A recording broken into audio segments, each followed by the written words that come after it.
Sesaat lagi Anda akan menyimak Bincang Psikologi Keluarga. Kita sudah on air kembali dan mengudara. Saya sebelum kan kita tinggal kurang lebih 1 poin lagi ya, Bu, Pak. Dua ya. Poin Dua kelima poin. ya. Ada 5 Dua, poin. keempat dan kelima ya, Pak Wasmin Ya. Wilis. Tapi saya selang dulu dengan satu pertanyaan, nanti sambil dilengkapi dengan bahasanya, Pak, karena ini menarik juga. Ada seorang ibu yang bertanya, Ibu Kris di Bandung. Pak Wasmin, Bu Lilis, izin konsultasi Ibu ya, katanya. Anak-anak Ibu Kris ini sudah pada besar, Pak Wasmin, sudah pada kerja, dan mereka lebih asik dengan dunia kerjanya sendiri. Dan kalau capek, lebih asik dengan gadgetnya untuk mengisi waktunya. Bagaimana ya caranya supaya mereka sadar dengan tanggung jawabnya sebagai anak yang sudah dewasa? Nah, ini bagaimana nih Pak Wasmin? Pertanyaan dari Ibu Kris, anaknya udah kerja ya. Udah kerja, tapi kalau masih nggak tinggal kerja satu rumah. masih satu rumah. Kalau capek main handphone terus, gadget terus, Pak. Iya, berarti kalau kan berarti dia ada biaya yang dia tidak biayai, Keluarkan. masih disubsidi kan itu berarti. Iya. Iya. Jadi masih orang tuanya masih punya hak untuk Iya. membuat aturan di rumah. Seperti misalnya aturan gadget, misalnya waktu keluarga, dia gadgetnya misalnya dihentikan dulu. Kecuali kalau anaknya benar-benar sudah mandiri keluar dari rumah, emang nggak bisa intervensi lagi, karena kan itu udah mandiri total ya. Tapi kalau masih di rumah, itu masih orang tua berhak kok untuk misalnya ke arah sana. Karena kalau dihitung-hitung misalnya ngekos gitu ya, berapa gitu ya, sama aja dengan berarti anaknya juga ikut aturan-aturan main, karena ngekos juga kan pasti ikut aturan main kalau ada induk semangnya ya gitu. Nah itu jadi Subsidinya masih 4 besar loh itu, Kang Purwa. Wah, Yang pertama gitu. kamar dia nggak bayar. Yang kedua listrik bayar. makan. Yang ketiga air pemakaian air nggak bayar. Yang keempat makan. Kadang-kadang namanya anak masih numpang orang tua. Iya sih sekali-kali dia beli, tapi berkali-kalinya enggak gitu. Jadi sekali-kali lebih banyak sekali-kali beli ini. Kecuali kalau yang di rumah itu memang menanggung biaya kamar, listrik, air, makan. Ya kayak ngekos aja lah gitu. Nah, kalau udah kayak ngekos, memang di situ mohon maaf, Bapak Ibu sudah tidak bisa lagi memberi tanggung jawab.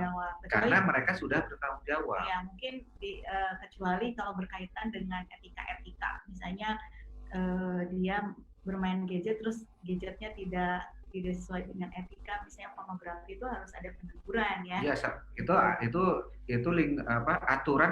aturan lingkungan namanya ya. Aturan lingkungan, rokok, pornografi, sampah, itu mah di mana saja akan ada aturan-aturan itu. Nah, Anda boleh sebagai pemilik kos misalnya membuat aturan itu, menerima tamu jam berapa, itu Anda berhak gitu. Kalau nggak betah di kos Anda, ya silahkan cari tempat kos lain, kayak gitu. Bentuknya paling kayak gitu. Tapi bahwa kalau anak benar-benar sudah mandiri, dia sudah nggak bayar listrik sendiri, kamar dibayar, makanan dia juga belanja, memang mohon maaf, peran orang tua sudah mulai dikurangi, sudah nggak bisa lagi terlalu banyak ngatur-ngatur. Tadi aja aturan-aturan sosial. Paling aturan sosial tadi, penggunaan tempat, penerimaan tamu, termasuk ruang rokok di mana, gitu. Terus musik gimana, kalau sudah mengganggu kamar sebelah, kayak gitu-gitu paling. Aturan sosial ya. Aturan sosial. Tapi kalau aturan individu, kalau dia seperti bayar kos, terus dia juga makan juga enggak sama sekali gitu, listrik juga enggak sama sekali sama orang tua maksudnya. Sama sekali sama orang tua ya. Sudah sama dia, makanya.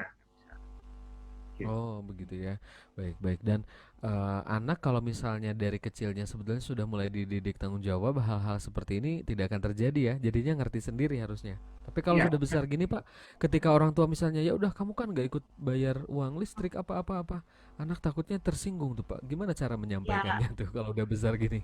Pastilah kalau nggak mungkin tiba-tiba ya, apalagi dari kecilnya tidak pernah dilatih tanggung jawab, pasti protes gitu. Dan protesnya apa simpelnya? Ya udah, aku ngekos aja. Nah ini yang biasanya orang tua takut. Iya, aduh nanti ngekos horor lagi Bu Lilis, nanti ketemu lingkungan yang nggak bener-bener. Nah padahal anaknya sudah tahu bahwa ibunya sebenarnya belum tega banget. Ini yang menarik malah gini Kang Purwa, ada orang tua yang rumahnya sangat besar, begitu besarnya sampai dia nggak bisa kalau nggak punya pembantu untuk bersihin. Kamarnya juga banyak, udah itu juga juragan kos-kosan. Masya Allah. Anaknya yang baru lulus dan mulai punya gajinya ya namanya baru lulus sekitar 2 juta, 3 jutaan lah gitu ya. Paling besar 4 jutaan. Sudah nggak mau tinggal di rumah sama orang tuanya. Dia sudah mengontrak gitu. Betul. Ya kalau Padahal seperti itu ya emang tujuan pengasuhan itu emang memandirikan. Iya. Tujuan Betul. pengasuhan itu kan membuat memandirikan, melepaskan, menyapih ya. Jadi problem mendidik anak tanggung jawab malah lawannya, penghambatnya adalah rasa sayang orang tua dan tanggung jawab orang tua. waduh. Rasa sayang orang tua dan tanggung jawab orang tua menghambat pendidikan tanggung jawab terhadap anak.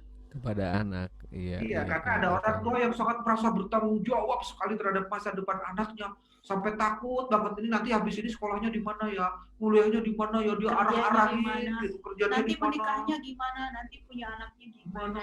jadi diatur-atur semua gitu. Jadi kayak Tapi saya ada temen kayak yang gitu master loh, Pak. of ceremony gitu kan Purwa. Jadi orang tua kayak master of Orang ceremony, tua ya. anak ngikutin aja Anaknya. gitu. Iya. Nah kalau Kalau kami begini pernah kalau ada mendapatkan, apa-apa akhirnya iya. orang tua yang dituntut tanggung jawab. Makanya ini yang keempat, melatih tanggung jawab itu harus menghargai proses dari anak. Yang keempat ya. Iya, menghargai Yang proses keempat anak. ya. Kayak tadi misalnya proses anak, misalnya mah kayaknya aku misalnya mau udah kerja ya. Ini kalau misalnya kayak anak saya nih, anak saya baru masuk perguruan tinggi negeri, tiba-tiba dia mau ngekos. Waduh, ngekos gimana gitu, wong juga bukan di luar kota, masih di istilahnya ke tempat kosannya aja bisa naik sepeda. Nah ini kan nggak logis istilahnya. Iya betul. Iya, Iya. nah ini Izhar sudah masuk kuliah ya Pak?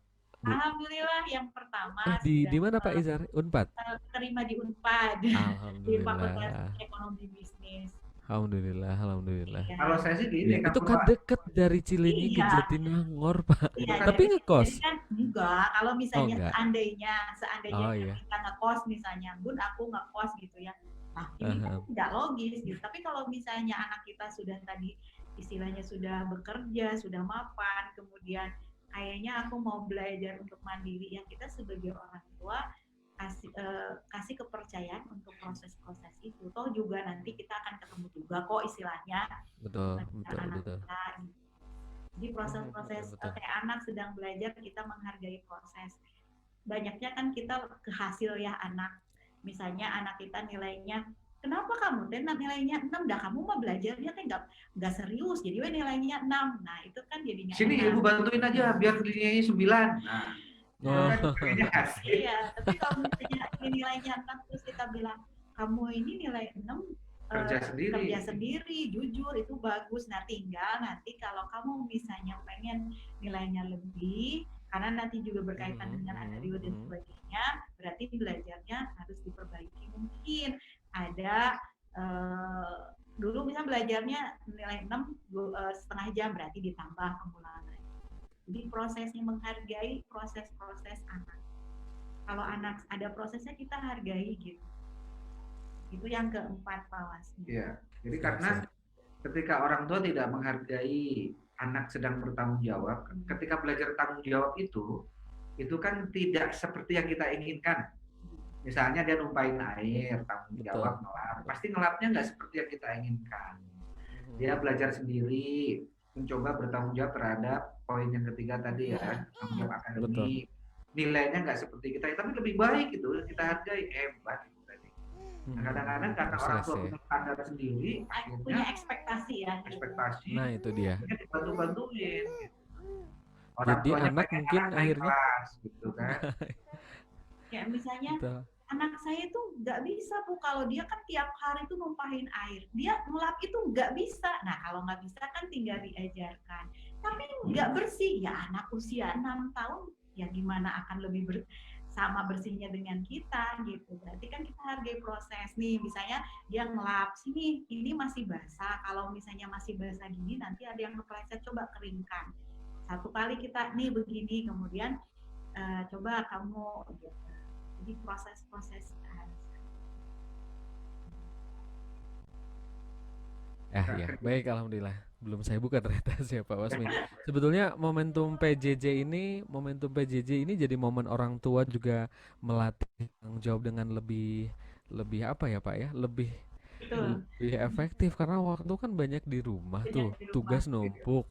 Hmm. Orang tua nih pasti kan ingin sekali membantu sesungguhnya begitu ya Pak ya. Iya. Ngelihat anak gitu mungkin kalau Kayak sudah misalnya bingung. kan anak saya ada tugas, biasanya saya nggak bacakan ke anak saya, biasanya sini ada WA dari missnya, terus dia baca, oh ini mah udah tuh kemarin missnya bilang bahwa ini, bahwa ini, bahwa ini.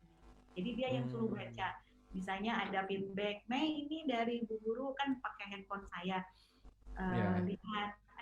Nah, jadi dia yang melakukan. Jadi Betul betul betul.